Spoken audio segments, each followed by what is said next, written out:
കോട്ടയം നഗരത്തിലെ ആകാശപാതയുടെ മേൽക്കൂര പൊളിച്ചു നീക്കണമെന്ന് വിദഗ്ധ സമിതി റിപ്പോർട്ട്. തുരുമ്പെടുത്ത പൈപ്പുകൾ വേഗം നീക്കം ചെയ്യണമെന്നും കേരള റോഡ് സുരക്ഷാ അതോറിറ്റിയുടെ നിർദ്ദേശപ്രകാരം പാലക്കാട് IIT, ചെന്നൈയിലെ സ്ട്രക്ചറൽ എഞ്ചിനീയറിംഗ് റിസർച്ച് സെന്റർ എന്നിവർ നടത്തിയ ബലപരിശോധനയിലാണ് ഇക്കാര്യം പറയുന്നത്.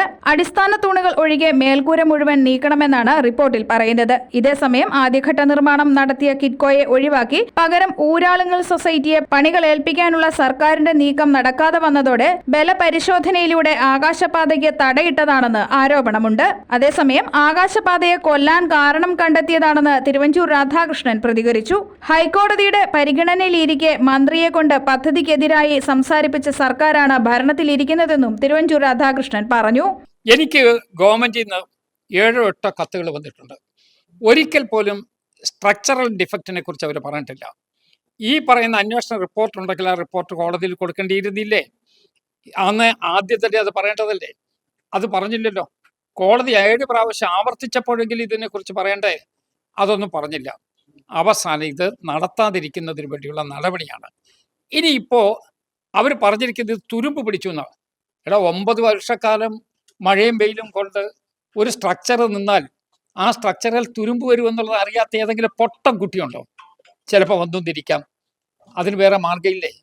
എന്നാൽ പിന്നെ തുരുമ്പ് വരാതിരിക്കാനായിട്ട് 2 ലിറ്റർ പെയിന്റെങ്കിലും അടിക്കട്ടെ. അതൊന്നും ചെയ്തില്ല. അത് വെച്ചോണ്ടിരുന്നു.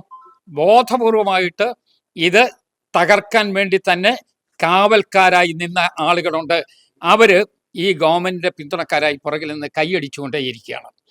UDF സർക്കാരിന്റെ കാലത്ത് 2015 ഡിസംബർ 22-നാണ് ആകാശപാതയുടെ നിർമ്മാണം ആരംഭിച്ചത്. പദ്ധതിക്ക് 5.18 കോടി രൂപ അനുവദിച്ച് നിർമ്മാണം അടുത്ത ഘട്ടത്തിലേക്ക് കടന്നപ്പോഴാണ് LDF സർക്കാർ അധികാരത്തിലെത്തിയത്. തുടർന്ന് കിറ്റ്കോയ്ക്കുള്ള ഫണ്ട് കുടിശ്ശികയായി. അതോടെ പണി സ്തംഭിച്ചു. അതേസമയം തട്ടിക്കൂട്ട് പദ്ധതി കൊണ്ടുവന്ന തിരുവഞ്ചൂർ രാധാകൃഷ്ണൻ പാഴായ പണം തിരിച്ചടയ്ക്കണമെന്ന് CPM സംസ്ഥാന സെക്രട്ടേറിയറ്റ് അംഗം അഡ്വക്കേറ്റ് അനിൽകുമാർ ആവശ്യപ്പെട്ടു.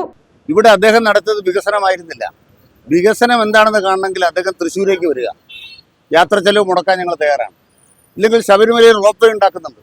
അദ്ദേഹത്തിന് വരാം, കാണാം എങ്ങനെയാണ് LDF സർക്കാർ പദ്ധതികൾ തയ്യാറാക്കുന്നത്.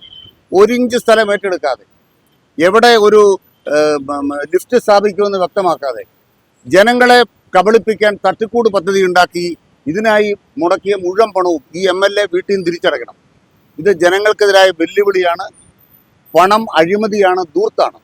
പദ്ധതിയെ അനുകൂലിച്ചും പ്രതികൂലിച്ചും നഗരവാസികൾ രംഗത്ത് വന്നിട്ടുണ്ടെങ്കിലും ഭൂരിപക്ഷം ആളുകളുടെയും അഭിപ്രായം അപകടകരമായി നിൽക്കുന്ന പദ്ധതി പൊളിച്ചു നീക്കണമെന്ന് തന്നെയാണ്. News bureau, Kottayam.